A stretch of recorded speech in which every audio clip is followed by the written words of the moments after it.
Shalom Bapak Ibu Saudara yang dikasihi Tuhan. Seri pengajaran hari ini berjudul Beroleh Kasih Karunia.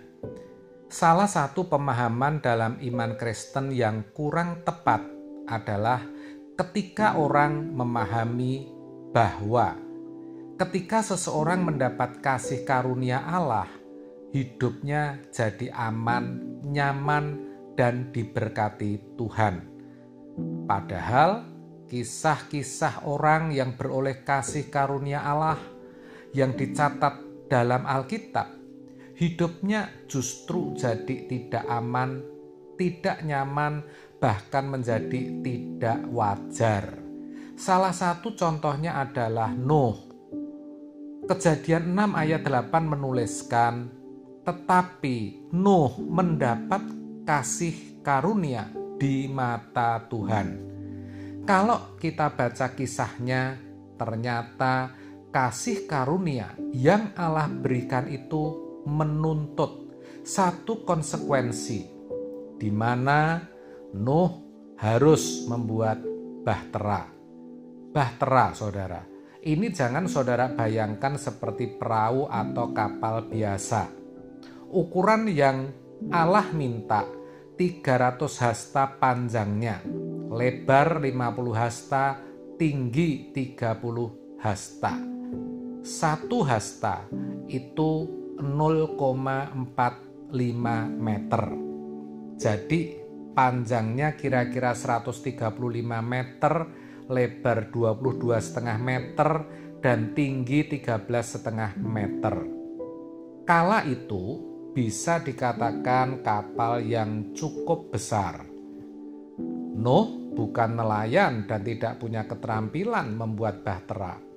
Lagi pula, ia tinggal di pegunungan. Coba bayangkan apa kata orang. Pasti Nuh dipandang aneh dan hidupnya jadi tidak wajar. Bukan tidak mungkin Nuh harus meninggalkan rutinitasnya setiap hari karena waktunya banyak tersita untuk membuat bahtera. Apalagi Allah juga menentukan jenis kayu yang mesti dipakai, yaitu kayu gofir. Maka Nuh pasti juga butuh waktu untuk mencarinya. Allah juga menghendaki agar Nuh membawa segala yang hidup sepasang. Bayangkan bagaimana Nuh mencari setiap makhluk itu. Bisa jadi ia diketawain banyak orang di sekitarnya. Dan yang lebih membuat Nuh semakin berat adalah menanggung komentar orang banyak saat itu, yaitu ketika ia memberitakan kebenaran, ketika ia sampaikan bahwa Allah akan memusnahkan bumi dengan air bah. Bisa jadi Nuh dianggap ngelantur, mabuk, atau mimpi di siang bolong. Bisa jadi Nuh diolok-olok dan mulai dijauhi teman-temannya. Ini semua tentu menyakitkan. Walaupun kita tahu bahwa semua yang disampaikan Nuh itu benar. Orang kala itu pasti berpikir, masakan sih air bah sampai melanda pemukiman di atas gunung? Nggak mungkin, itu nggak masuk akal.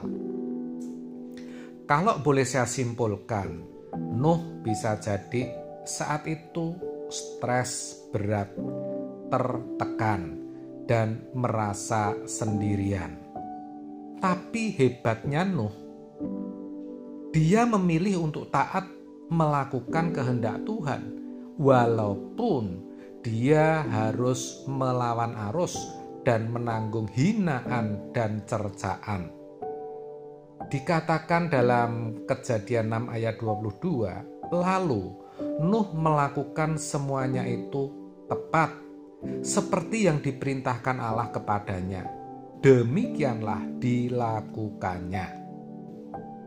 Setelah bahtera diselesaikan dan semua sudah siap, hujan belum juga turun. Tapi Nuh tetap masuk ke dalam bahtera bersama istri, anak, dan menantunya. Bayangkan apa kata orang. Coba kalau kita hidup pada zaman Nuh, kira-kira saudara percaya nggak perkataan Nuh? Saudara ikut masuk bahtera atau tidak? Juga bayangkan bagaimana perasaan Nuh. Maka kita tidak perlu heran kalau orang-orang sezamannya tetap makan dan minum. Mereka kawin dan dikawinkan sampai kepada hari Nuh masuk ke dalam bahtera. Lukas 17 ayat 26 sampai 27. Tapi apa yang terjadi, saudara? 7 hari setelah Nuh ada dalam bahtera, datanglah air bah itu dan membinasakan mereka semua. Ini sungguh tragis. Sebab apa? Sebab kebenaran sudah diberitakan, saudara, tapi mereka tidak percaya. Bagaimana dengan kehidupan kekristenan kita saat ini? Kalau tidak hati-hati, hidup kita pun bisa tragis. Sebab tidak berbeda dengan Nuh.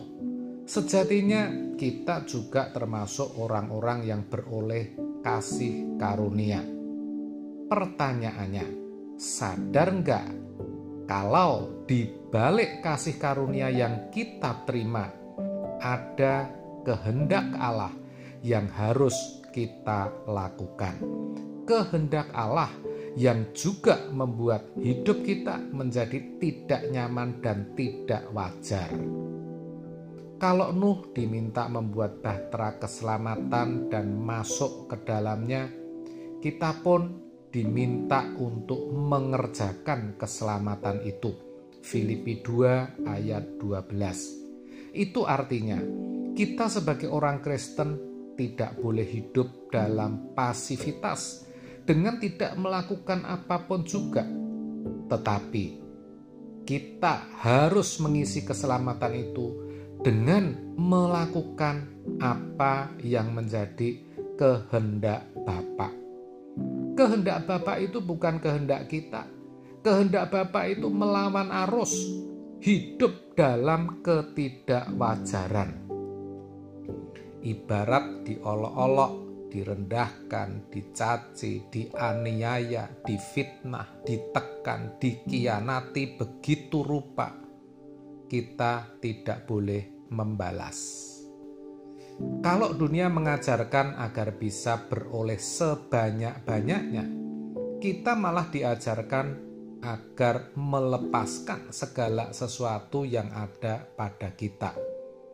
Kalau banyak orang tujuan hidupnya agar bisa menikmati kebahagiaan selama hidup di bumi ini, tapi kita justru diminta untuk menjadikan Tuhan dan kerajaannya sebagai tujuan hidup kita satu-satunya. Bukankah semuanya itu aneh, melawan arus, dan menjadikan hidup kita tidak wajar, saudara? Tapi itulah bahtera keselamatan kita sebagai umat perjanjian baru. Pertanyaannya, bagaimana kita meresponinya? Kalau Nuh sudah terbukti memilih Tuhan, dia korbankan segalanya, bahkan harga dirinya, demi melakukan kehendak Bapa dan menyelesaikan pekerjaannya. Bagaimana dengan saudara? Saudara pilih mana? Taat melakukan kehendak Bapa walaupun harus melawan arus dunia, tetapi selamat? Atau saudara pilih seperti orang-orang pada zaman Nuh yang hidup dalam kewajaran dunia, tapi akhirnya binasa? Kiranya Roh Kudus menolong saudara. Amin. Tuhan Yesus memberkati.